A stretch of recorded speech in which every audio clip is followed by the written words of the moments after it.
nako, eto naman ang kailangan nating marinig. Ito kasi talagang hindi ito blind item.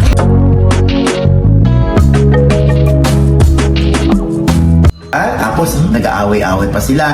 Tapos nakita si Mika Salamanca kasama si Will Ashley sa Hong Kong yan.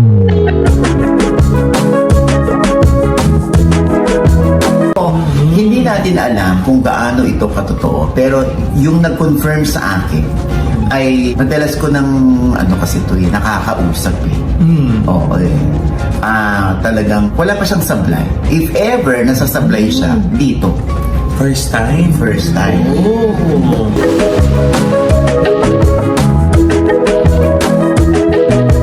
Talent manager na si OG Diaz nagulat sa natuklasang chismis kina Will Ashley at Mika Salamanca. Bianca de Vera tahimik.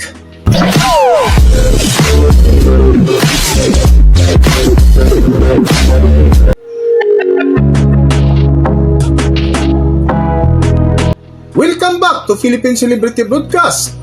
Trending at viral ngayon sa mundo ng showbiz na kung saan naging tampulan ng espekulasyon ang kumalat na iba't ibang litrato ni Will Ashley at Mika Salamanca na magkasamang nagbakasyon sa bansang Hong Kong. Sa latest vlog nga ni OG Diaz ay kinumpirma nito na hindi blind item ang kanilang natuklasang kwento ukol kina Will Ashley at Mika Salamanca. Kaya nako, eto naman ang kailangan nating marinig. Ito kasi talagang hindi ito blind item.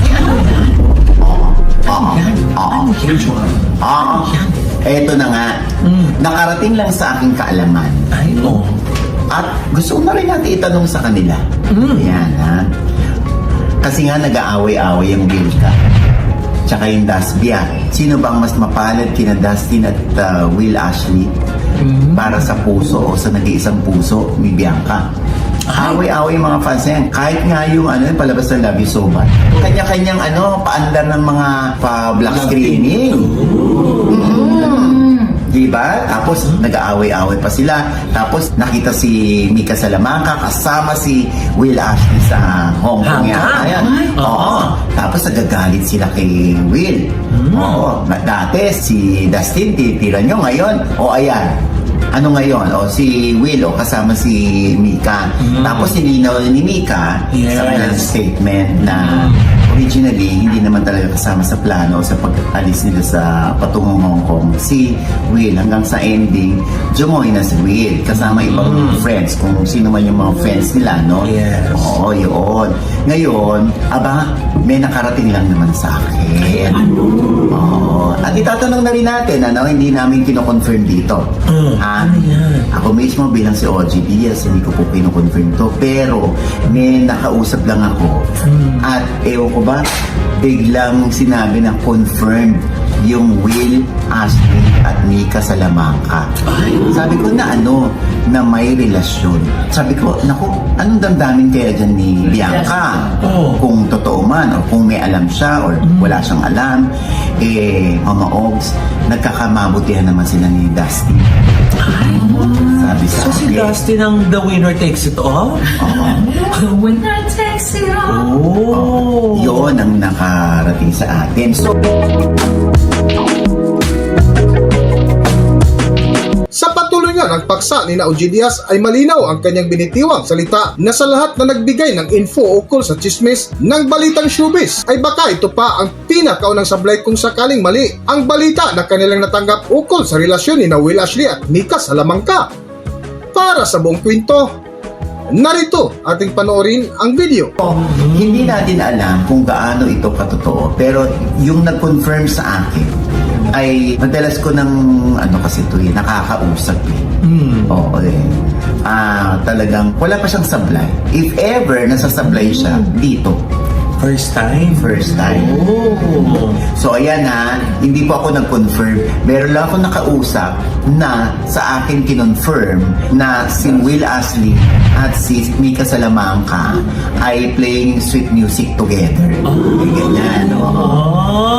Kaya yan ang dapat nilang linawin. So kuya mag-escaping na naman yung kampo ni Mika niyan. Ayaw mo ba? Hindi naman. Paano kung ikaw pagawain ng statement? Aminin nyo na. Anong statement ba, Sorn? Ay, nako. Pero Alam mo na, tapos na yung pelikula eh. Tapos Baka yung pelikula, baka kanya-kanya naman na. pwede nang umamin yung mga dapat umamin, di ba? Oo. Eh, syempre, noon pa naman siguro nag-iisip yung Dastia or Wilka fans. Yung ilan, na baka hindi rin talaga, pang love team lang talaga. Kung sakali itong Wilka or yung Dastia, ilang beses natin nakikita nagka-holding hands sila, kung sa sila rumarampa, diba? Alam niyo yung mga ganyan, dapat minsan kasi yung ibang fans hindi siya maintindihan. Hindi maintindihan yung konsepto na pag meron kang minahal na love team, lagi mong sasabihin sa sarili mo na ang love team lang ang niyayakap ko. Ang personal nilang buhay ay hindi. At saka malay mo na lalong lumakas yung mga fan base nung Will at saka Mika, di ba? Oo. Knowing if ever man kung sila na, edi syempre maraming matutuwa na fans nilang dalawa, di ba? Oo. So kung may yung Will ka ay Will at Bianca, ano naman yung Will at Mika? Eh di Kuya Will ka pa din. Oo nga, Oo nga. Di ba? May iba lang yung spelling. Oo. Instead na C, magiging K. Oo nga, no? Di ba? Pwede. Tsaka pwede. Brainy din pala tong si Morena. Oo, yung Will ka, Tapos, alam mo, pag nagsama yan si Will at si Mika, Tapos may Will ka sila, Pwede silang magtayo ng papayaso. Sino kayo? Oo. Kakalabanin mo pa? Will ka, papa. Uy! Kuya Freddy. Pwede rin Wilka Distilled Water. Nagsisigo pa talaga. Oo. Paano naman si Brent na team lang ba yun? Ay! Feeling ko, Tito Oliver, Oo. dahil hindi si Brent yung nagwagi sa puso ni Mika, Oo. Oh. papalitan na yung pangalan nun. Ano? Ni Brent? Yes, Kuya ni Brent mismo. Ano na? Ano na? Brent natalo. Ikaw hindi manalo, natalo na. Yung nagwagi, mamali. Saan ang galing ko? Teka. Uy, baka isipin naman nila sinisira niyo yung love team ng Wilka. Hindi. Siyempre, ito lang nakarating sa mag-iimbento tayo. Kaya nga sinasabi ko rito, may nag-confirm lang sa akin, pero ako mismo bilang si Oji, hindi ko siya kino-confirm. Ang mas magandang maringgan natin ay si Will mismo at si Mika. Yes. Yan, oo. Nakaka-confirm. Oo. Yeah. At kung totoong ang Dasbia sa tunay na buhay ay nagkakamabutihan din. Everybody happy. Yes, oo. Di ba? Love, love, love. Ayan, di ba? Hanggang dito na lang muna ang ating video at kung nagustuhan nyo, huwag kalimutan mag-subscribe at pindutin nyo na rin ang notification bell para ma-notify ko sa ating susunod na video. Maraming salamat!